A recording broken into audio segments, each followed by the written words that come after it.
नमस्कार साथियों। आज का हमारा बिंदु है मारवाड़ शैली। मारवाड़ शैली दोस्तों, हम लोगों ने कल की कक्षा में मारवाड़ शैली के बारे में पढ़ लिया था। आज हम उसकी उपशैलियों पे चर्चा करेंगे। कौन कौन सी उसकी उपशैलियां हैं और उन उपशैलियों के बारे में थोड़ा बहुत महत्वपूर्ण चर्चा हम आज करेंगे। तो नमस्कार, मैं राहुल सर आप सभी का आपके चैनल पूर्वांचल करियर क्लासेस में बहुत बहुत स्वागत करता हूं। जैसा कि आप जानते हैं दोस्तों, परीक्षा में अब आपके समय नहीं है। ज़्यादा से ज़्यादा 2 से ढाई या 3 महीना मैक्सिमम, ज़्यादा से ज़्यादा आपके पास समय है, 2.5 से 3 महीना। 2.5 महीने में भी पेपर हो सकता है, बहुत मैक्सिमम जाएगा 3 महीना जाएगा। तो इतने समय में आपको किस तरीके से तैयारी करनी है, क्या करना है, सब कुछ आप जानते हैं।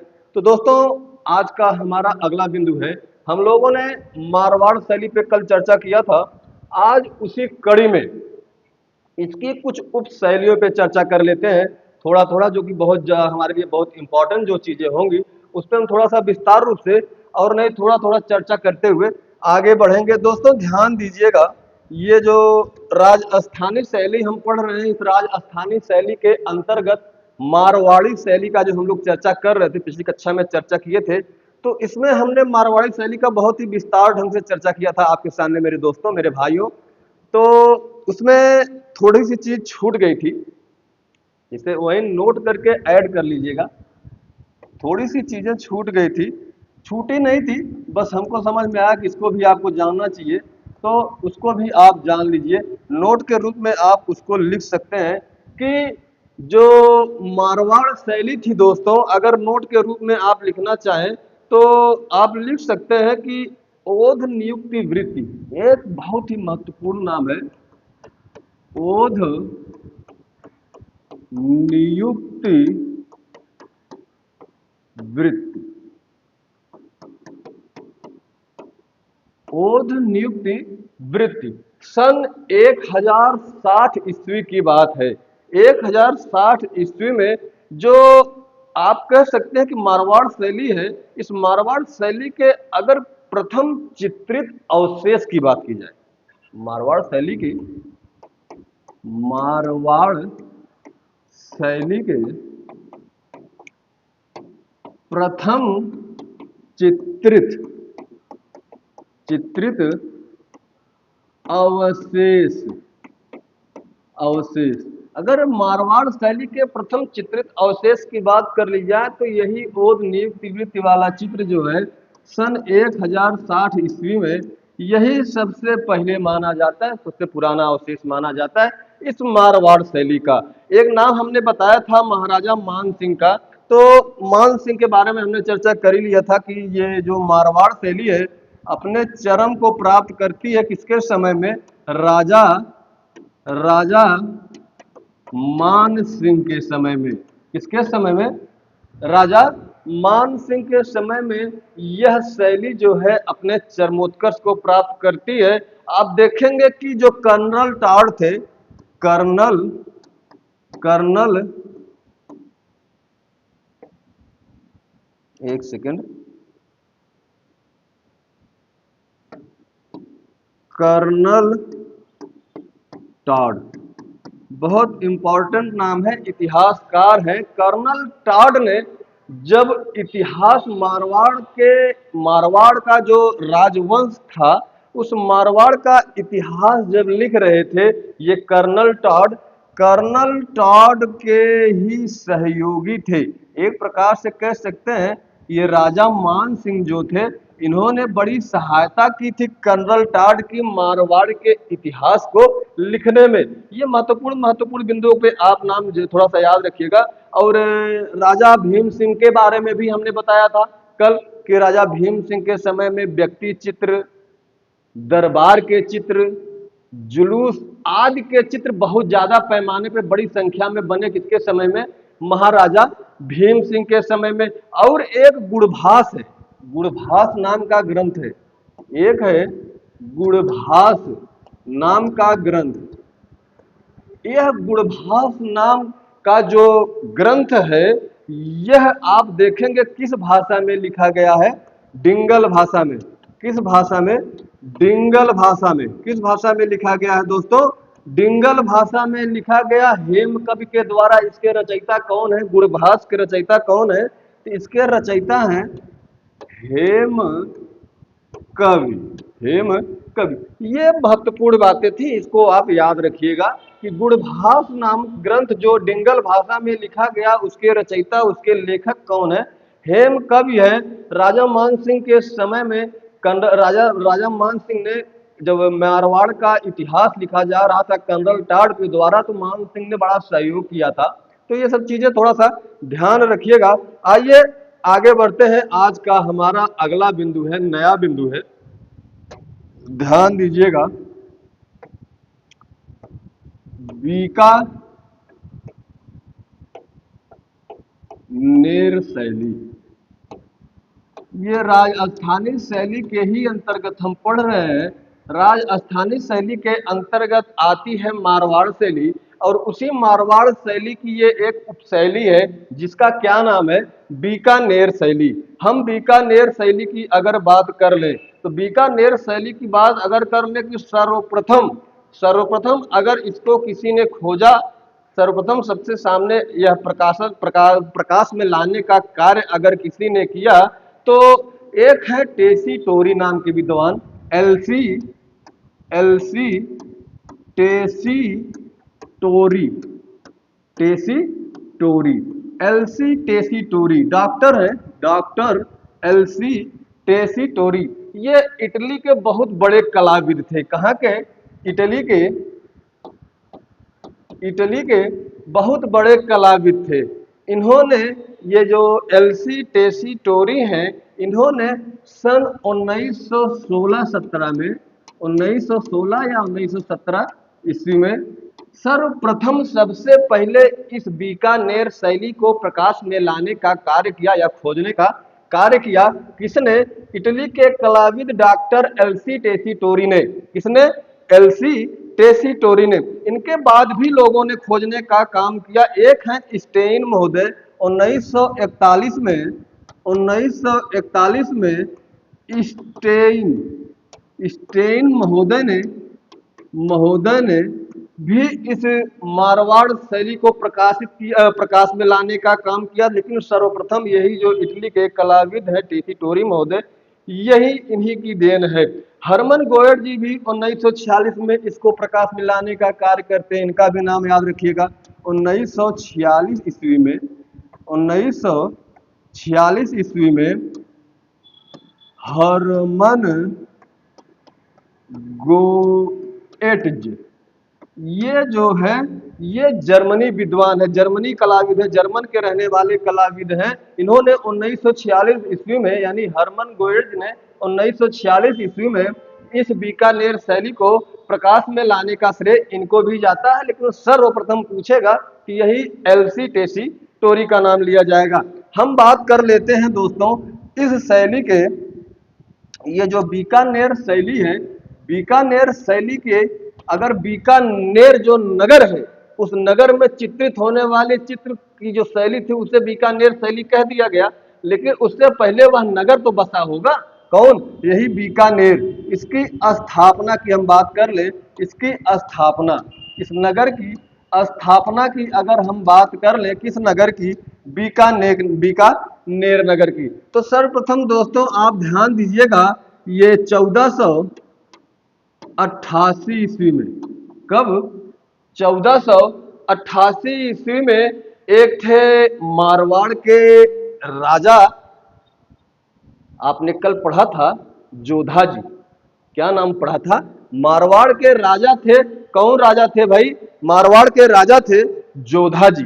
वही जोधा जी की छठवीं संतान, जोधा जी के पुत्र, जोधा जी के पुत्र थे। कौन थे? पुत्र थे। और कौन से पुत्र थे? छठवें नंबर के पुत्र थे, जिनका नाम क्या है? जिनका नाम है राव राव बीका जी। राजा राजा राव बीका जी। इन्होंने ही, ये जो राजा राव बीका जी है दोस्तों, ये मेवाड़ के जो, क्या नाम उनका, जोधा जी थे, जोधा जी की छठवीं संतान थे। चौथी संतान थे, छठवें पुत्र थे। क्या नाम था? राव बीका जी। इन्होंने ही बीकानेर नगर की, बीकानेर शहर की स्थापना की और वहां पर पुष्पित पल्लवित पुनपती हुई जो शैली उभर कर सामने आई, उसी शैली को बीकानेर शैली कह दिया गया। ये बात याद रखिएगा। आप देखेंगे कि जांगल देश के नाम से पहले इसको महाभारत के काल में जांगल नाम से जाना जाता था। महाभारत के काल में, महाभारत काल में इसे जांगल, जांगल नाम से जाना जाता था। किसे? यही जो बीकानेर है, इसे जांगल नाम से जाना जाता था। दोस्तों, यहाँ के चित्र की शैली के विकास जो है वह 16वीं सदी के अंतिम वर्षों में हुई। आप कह सकते हैं कि 16, अगर ये बीकानेर शैली के जो चित्र बने, इन चित्रों के अगर विकास क्रम की बात की जाए कि इनका विकास बहुत ज्यादा कब हुआ, तो वही 16वीं सदी के अंतिम वर्षों में इसका जो है विकास माना जाता है। और आप देखेंगे कि स्वतंत्र शैली के विकास का श्रेय यहाँ के उस्ताओं को दिया जाता है। इस शैली के स्वतंत्र विकास का श्रेय किसको जाता है? उस्ताओं को जाता है। किसको? उस्ताओं। उस्ताओं का अर्थ होता है उस्ताद। उस्ताओं का क्या अर्थ होता है? उस्ताद होता है। आप देखेंगे कि ये जो उस्ता थे, ये लोग राजपूत थे। और कौन से राजपूत थे? ये लोग भट्टी राजपूत थे। कौन से राजपूत थे? सॉरी, भाटी हो गया, हमको भट्टी लिखना है ना। चलिए ध्यान दीजिएगा, भट्टी राजपूत, भट्टी राजपूत थे। और यही भट्टी राजपूत आगे चलकर इस्लाम कबूल कर लेता है। क्या कबूल कर लेता है? इस्लाम कबूल कर लेता है। और इस्लाम कबूल करने के बाद यही जो है अपना छोटा छोटा चित्र बनाकर, छोटी छोटी कला से अपना जीविकोपार्जन करने लगे।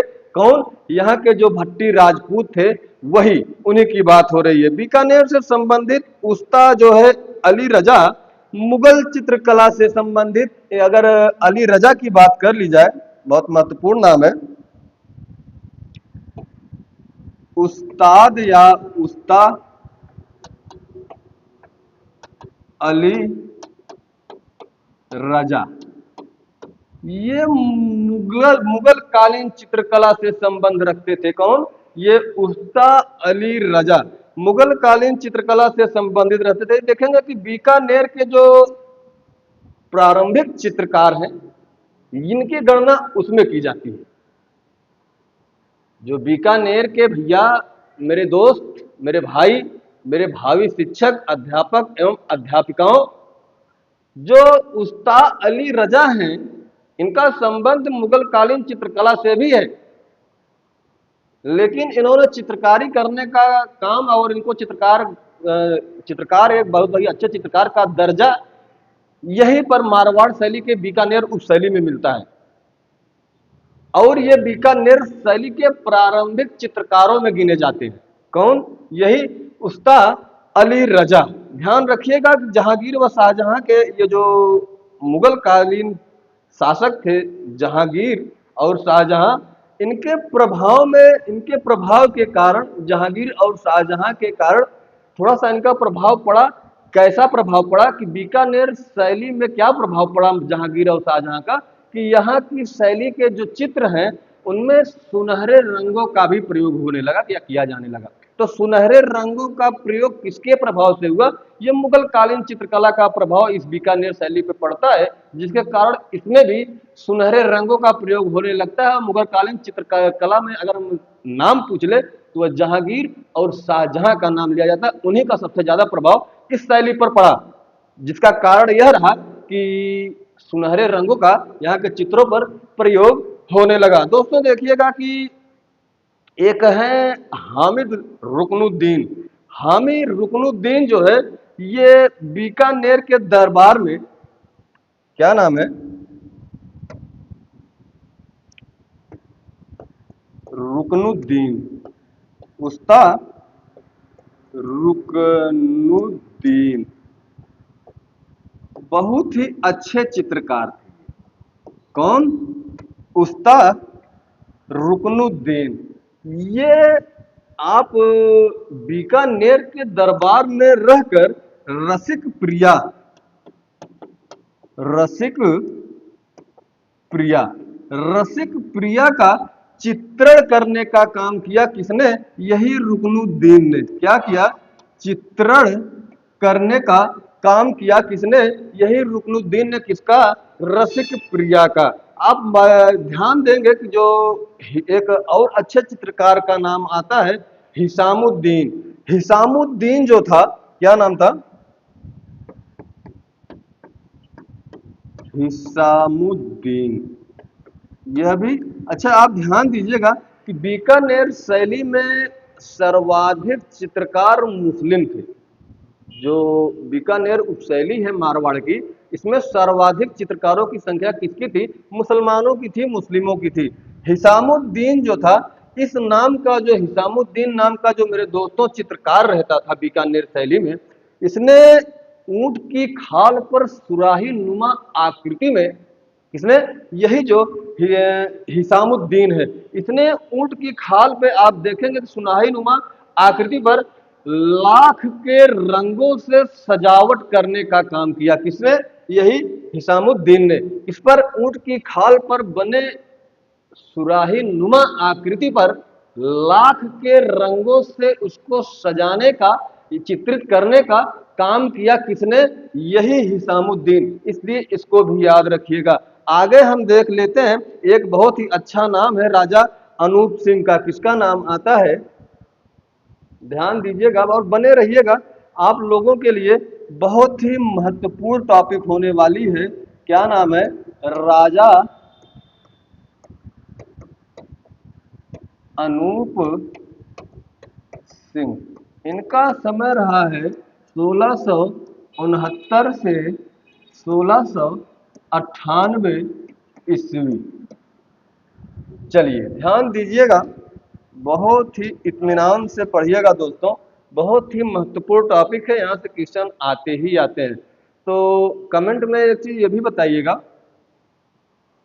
कि भैया आपको क्लास में कोई कमी लग रही है, या देखिए अगर हकीकत बता दें, मैं सबसे अच्छा पढ़ाता हूं, ऐसा मैं नहीं बोल सकता, ऐसा बोलना भी अनुचित है। लेकिन हाँ, बहुत अच्छा समझाने का और बहुत अच्छा अच्छा मैटर प्रोवाइड कराने का ये मैं वादा कर सकता हूं, और जो काम पिछले काफ़ी महीनों से मैं करता चला आ रहा हूं। और मैं तो एक चीज़ की गारंटी हमेशा लेते आया हूं बाबा बागेश्वर धाम की तरह, कि भैया जो धीरेन्द्र शास्त्री महाराज हैं उनकी तरह मैं भी ये गारंटी लेता हूं कि जो मैटर दे दिया जा रहा है, जो बता दिया जा रहा है, क्वेश्चन वहीं से आएंगे और कहीं बाहर से क्वेश्चन आने वाले नहीं है। ये 43वीं क्लास है आपकी, 43। इसके पहले हम 42 कक्षा ले चुके हैं इस आपके टीजीटी पीजीटी कला विषय पर। अभी आपका ये राजस्थानी चल रहा है, इसके बाद पहाड़ी चलेगा, पहाड़ी के बाद हम लोग आ जाएंगे आधुनिक जो है समकालीन चित्रकला, उसमें थोड़ा सा बहुत बेहतरीन तरीके से देखा जाएगा। तो दोस्तों ज़्यादा लगभग नहीं है, लगभग कह सकते हैं कि सिलेबस आधा आपका समाप्त होने को है। हम नया बैच भी लेकर आ रहे हैं आपके सामने। अगर जो हमारा भाई, जो हमारी बहन नए बैच में आना चाहता है तो पिछली कक्षाएं देख ही सकता है। नया बैच भी हम तो स्टार्ट ही कर रहे हैं, तो उसके लिए आप बेफिक्र रहिए। तो देखिएगा दोस्तों, और पढ़ाई को अपनी बनाए रखिएगा। अब समय आपके नहीं है, क्योंकि अब लापरवाही करेंगे तो चूक जाएंगे, और अब चूक गए तो फिर दोबारा नौकरी वोकरी पाना जो सपना देख रहे हैं वो सपना धरा का धरा रह जाएगा। इसलिए कह रहे हैं कि बहुत ध्यान से और इत्मीनान के साथ पढ़ाई को अपनी जारी रखिए सुचारू तरीके से। बहुत बेहतरीन दोस्तों आप लोग पढ़ाई कर रहे हैं। चलिए, ये जो एक राजा थे बीकानेर शैली से संबंधित, तो राजा अनूप सिंह का समय रहा है 1669 से 1698। आप देखेंगे कि जो रसिक प्रिया है, रसिक प्रिया केशव वाली, केशव दास इसके रचयिता है ना रसिक प्रिया के, क्यों? हाँ, रसिक प्रिया 12 मासा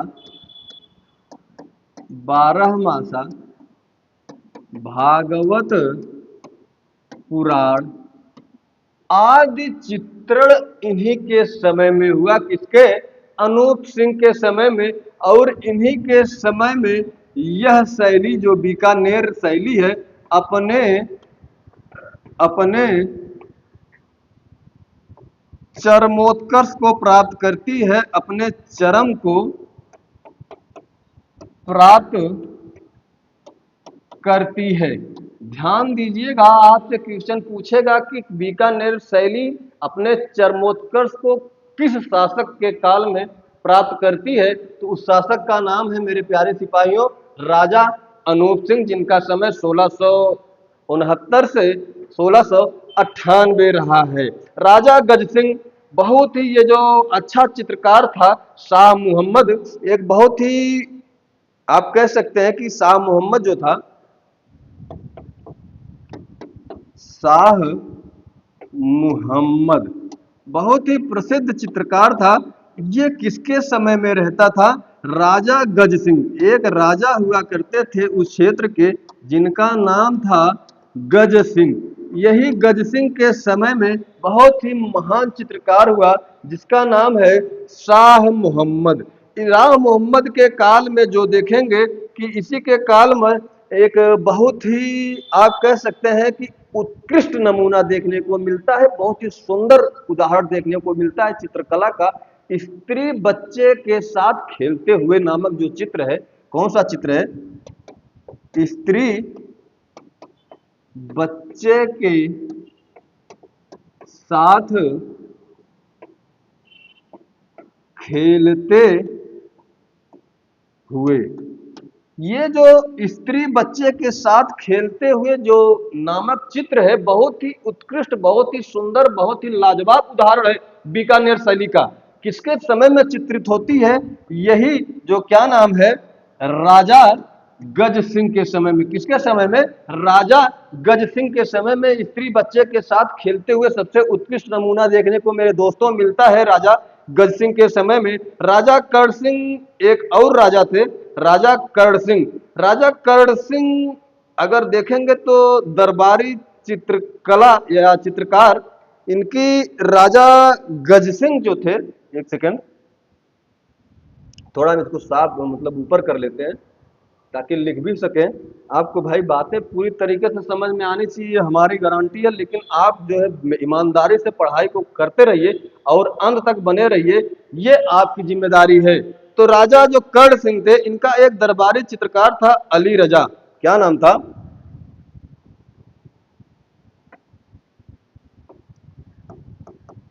राजा कर्ण सिंह।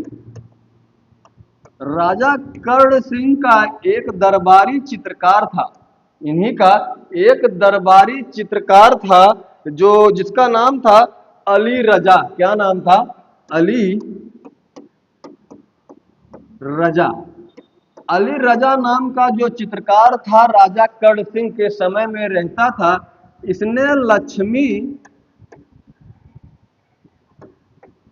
ध्यान दीजिएगा, इसने लक्ष्मी व नारायण नारायण के मंदिर में या मंदिर पर चित्रकारी करने का करने का कार्य किया। किसने? यही जो क्या नाम है, अली रजा। जिसके अली रजा किसकी छत्र छाया में रहता था, किस शासक की छत्र छाया में रहता था?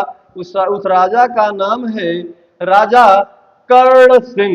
राजा कर्ण सिंह का जो नाम आता है, ध्यान दीजिएगा, राजा कर्ण सिंह के ही समय में अली रजा रहता था और अली रजा ने लक्ष्मी नारायण के मंदिर पे चित्रण करने का काम किया। ये महत्वपूर्ण बिंदु है जो आपको याद रखना है। राजा सूरत सिंह का एक नाम आता है इस बीकानेर शैली में। कौन थे? राजा सूरत सिंह। थोड़ा सा हम अलग अलग राजाओं के बारे में थोड़ा सा इस उप शैलियों में देखते चलेंगे तो हमारे लिए बहुत, चूंकि ये जो शैलियां हैं ये थोड़ा सा महत्वपूर्ण है हमारे लिए, यहाँ से क्वेश्चन बनता है भैया, इसलिए हम कह रहे हैं कि इनको थोड़ा सा ध्यान में बैठाए रहिएगा। इसलिए बार बार हम आपको प्रेस डाल रहे हैं कि इसको भूलिएगा मत। महत्वपूर्ण महत्वपूर्ण बिंदु आपके लिए लाया जाता है, ताकि बहुत मेहनत करनी पड़ती है, इस क्लास के पीछे काफ़ी मेहनत होती है और हमारी अकेले की नहीं कई लोगों की मेहनत होती है, इसलिए ध्यान दीजिए करिए, नहीं तो नुकसान आप ही का होगा, हमारा क्या जाएगा। चलिएगा, ये जो राजा सूरज सिंह की बात हमने की, राजा सूरज सिंह इसने बीकानेर में शीश महल शीश महल बनवाने का कार्य किया या निर्माण करवाया। इसके बारे में बस इतना जानते रहिए, करवाया। कौन? ये जो राजा सूरज सिंह है, राजा सूरज सिंह ने बीकानेर में शीश महल का निर्माण करवाया। लेकिन आप देखेंगे कि इस शैली के जो बीकानेर शैली है, इसके प्रवर्तक राजा अनूप सिंह को माना जाता है। बीकानेर शैली के प्रवर्तक की अगर बात कर ली जाए, बीकानेर शैली के प्रवर्तक राजा राजा अनूप सिंह को माना जाता है। दोस्तों, महत्वपूर्ण तथ्य है, महत्वपूर्ण बिंदुओं को आपको ध्यान में रखना, इन चीजों को मिस मत करिएगा, भूलिएगा मत, बहुत ही जरूरी चीजें हैं ये आपके लिए। तो ये तो बात हो गई। अनूप सिंह जो है, आप देखेंगे कि इस शैली के प्रवर्तक माने गए हैं। अनूप सिंह का एक बहुत ही अच्छा चित्र मिला है। यहाँ पर एक दृश्य में राजा अनूप सिंह को हाथ में बहुत लंबी तलवार लिए, हाथ में बहुत लंबी तलवार लिए, हम लिख ही देते हैं।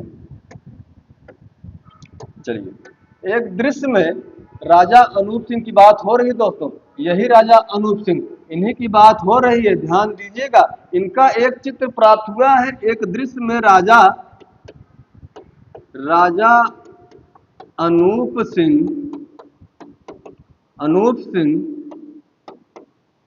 हाथ में तलवार लिए, हाथ में तलवार लिए, गले में माला पहने हुए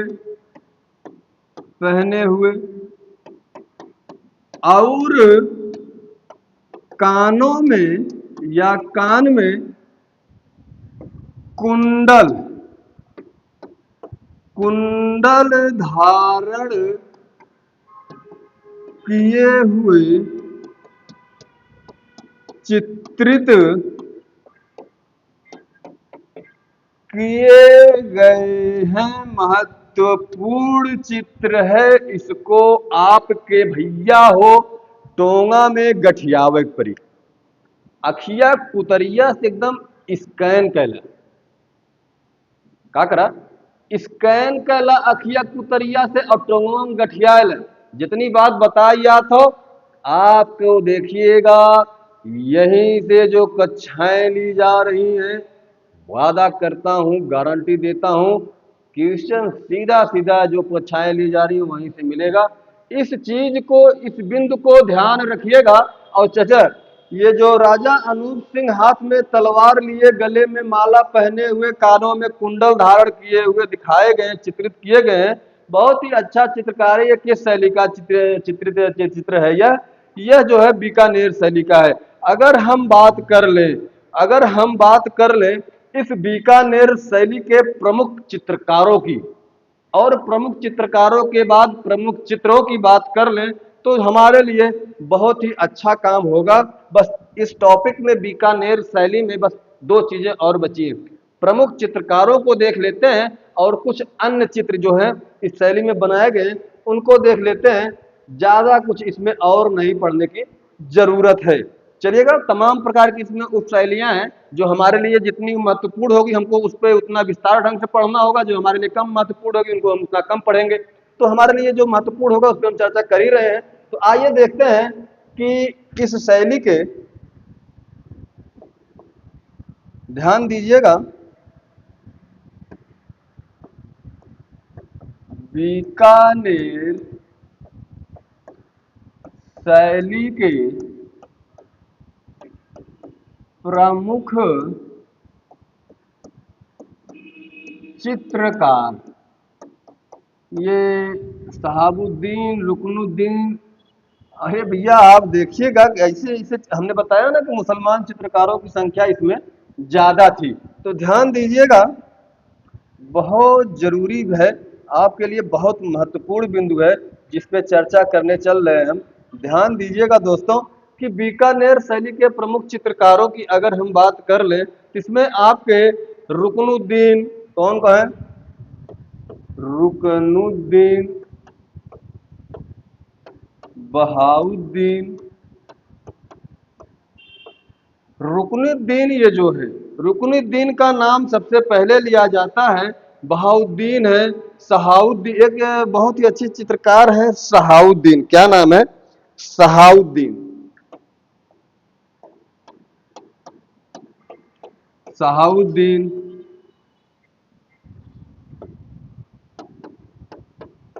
अली रजा, रुकनुद्दीन, बहाउद्दीन, सहाउद्दीन, अली रजा। आपके साथ इसी में जोड़ लेंगे हसन रजा, अहमद उमरानी, किसको? हसन रजा,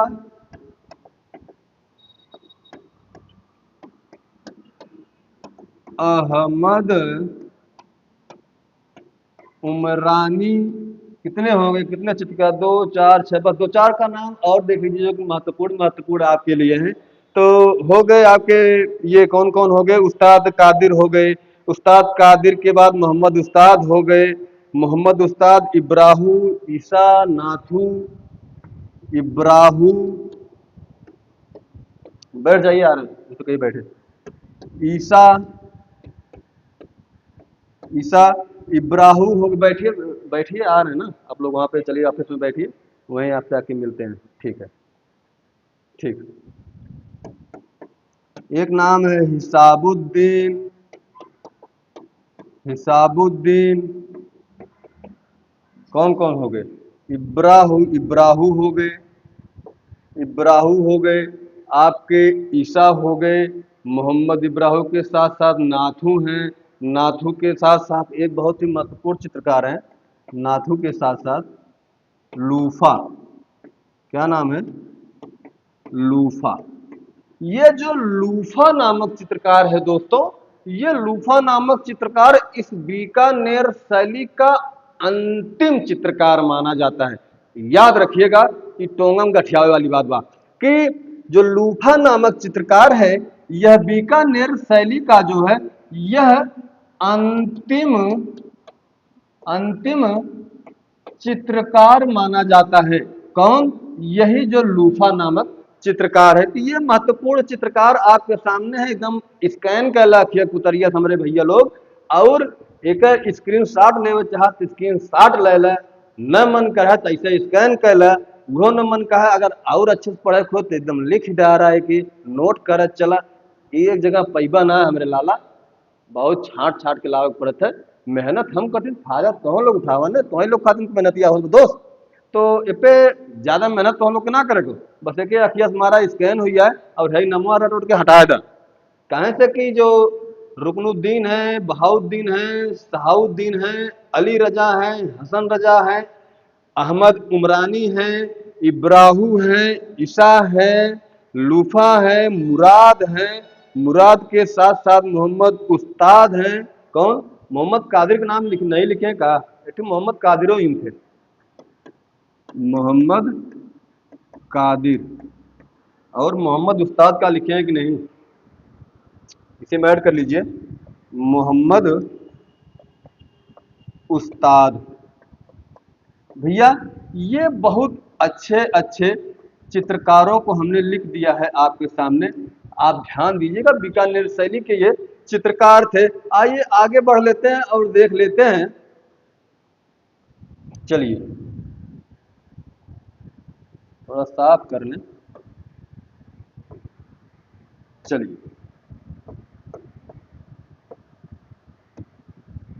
बीकानेर शैली के बीकानेर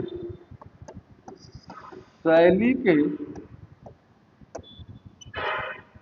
प्रमुख चित्र, इस पर भी थोड़ी चर्चा कर लेते हैं। किस शैली के? बीकानेर शैली के प्रमुख चित्रों के बारे में आइए देख लेते हैं। तो कौन कौन से बहुत बढ़िया बढ़िया चित्र हैं। आप देखेंगे कि एक बहुत ही अच्छा चित्र है। क्या नाम है, थोड़ा सा कलर चेंज कर ले। गोवर्धन गोवर्धन धारी कृष्ण। दूसरा है फुलझड़ी फुलझड़ी छोड़ते छोड़ते हुए नारी या स्त्री या महिला। क्या करें, आपके स्टूडियो तक आवाज आ रही है हॉर्न की। तो गोवर्धनधारी, फुलझड़ी छोड़ते हुए नारी, पेड़ के नीचे नारी। एक चित्र यही बहुत अच्छा है। पेड़ के नीचे नारी। ये जो देख रहे हैं कि गोवर्धनधारी कृष्ण, फुलझड़ी छोड़ते हुए महिला या नारी, पेड़ के नीचे नारी। आप देखेंगे कि महिषासुर मर्दनी, महिषासुर महिषासुर मर्दनी या मर्दिनी बहुत पॉपुलर चित्र है, बहुत महत्वपूर्ण है। गठिया घोर पीजा महिषासुर मर्दनी पूछा जाएगा, ध्यान रखिएगा। महिषासुर मर्दनी बीकानेर शैली का चित्र, बहुत प्यारा चित्र है। कौन सा? महिषासुर मर्दनी। इसके साथ एक श्रृंगार नामक चित्र है। श्रृंगार श्रृंगार नामक चित्र के साथ साथ स्त्री बच्चों के साथ खेलते हुए आदि। ये महत्वपूर्ण और प्रमुख चित्र है बीकानेर शैली की। भैया एकदम टोंगस गठियाला, ये स्क्रीन शॉट ले ला, फिर दोबारा गलती न हो, ऐसा न हो पावे कि जौन हो हम तो से मिस हो जाए। आगे देखा, अगर हम, ये तो कुछ महत्वपूर्ण चित्र हो गए, कुछ अन्य चित्रों की बात कर लेते हैं इस बीकानेर शैली की। अन्य चित्र, ये तो प्रमुख चित्र हो गए जो ऊपर हमने देखा। हम कुछ अन्य चित्रों की बात कर लेते हैं। कुछ अन्य चित्रों की बात कर लेते हैं। तो अन्य चित्रों में अनूप सिंह का व्यक्ति चित्र सबसे पहले आप देखेंगे। अनूप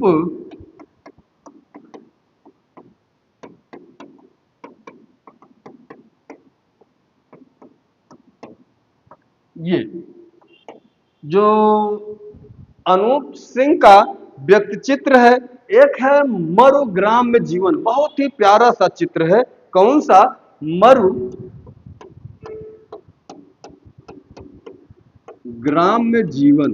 ये जो मरु ग्राम्य जीवन नामक चित्र है दोस्तों, ध्यान रखिएगा, ये आपके राष्ट्रीय जो राष्ट्रीय संग्रहालय नई दिल्ली है, उसी में यह संग्रहित है।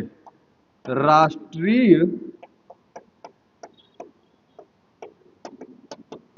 संग्रहालय नई दिल्ली में सुरक्षित या संग्रहित है। कौन सा?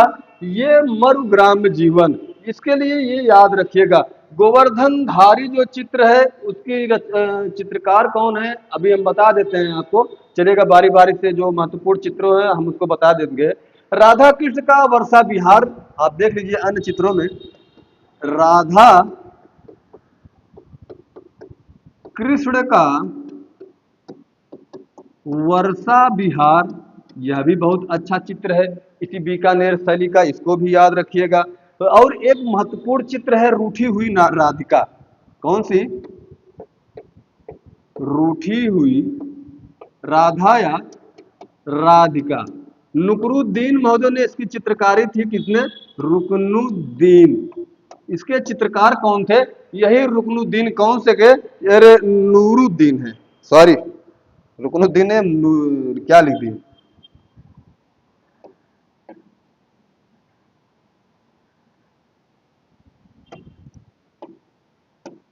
नूरुद्दीन। इसका चित्रण किसने किया था? रूठी हुई राधिका का नूरुद्दीन महोदय ने चित्रण करने का काम किया था। बस इतना पर्याप्त है दोस्तों। बहुत अच्छा समझ में आया होगा आपको, मैं ऐसा उम्मीद रखता हूं कि बहुत बेहतरीन तरीके से समझ में आया होगा आपको।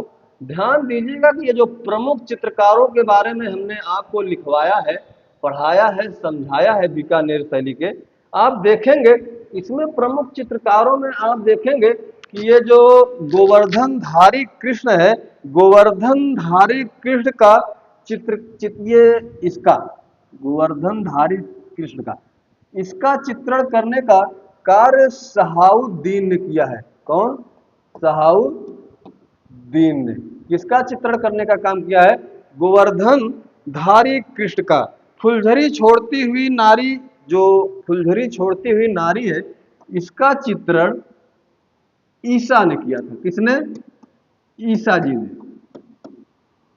इसके चित्रकार कौन है? ईसा जी। ध्यान रखिएगा, ईसा जी। और हम बात कर लें सहाउद्दीन की, तो ये गोवर्धनधारी कृष्ण की इन्होंने रचना की है। ये जो महिषासुर मर्दिनी है, महिषासुर मर्दिनी,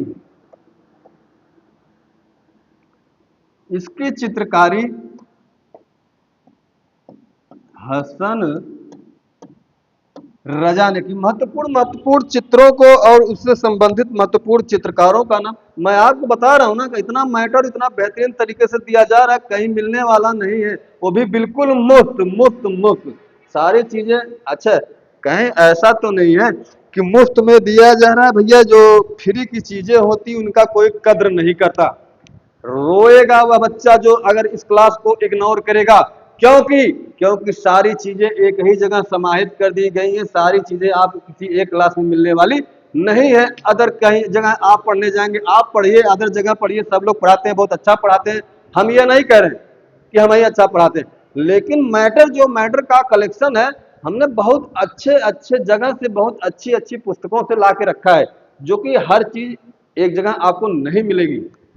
और ये जब कहता हूं मैं, इसके पीछे कोई बहुत बड़ा कारण है कि आपको परीक्षा में हमारे द्वारा पढ़ाई गई जो सारी कक्षाएं हैं, या अभी आगे जो पढ़ाई जाएंगी, वहीं से मिलने वाली हैं, वहीं से आप सफल हो जाएंगे। इतना ट्यूशन फंस जाएगा कि कम से कम आप तो सफल हो ही जाएंगे, ये हमारा वादा है आपसे। हम बात कर रहे हैं मोहम्मद उस्ताद की।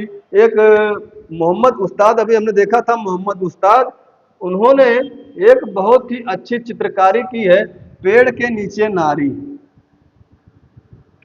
इसके चित्रकार हैं मोहम्मद उस्ताद।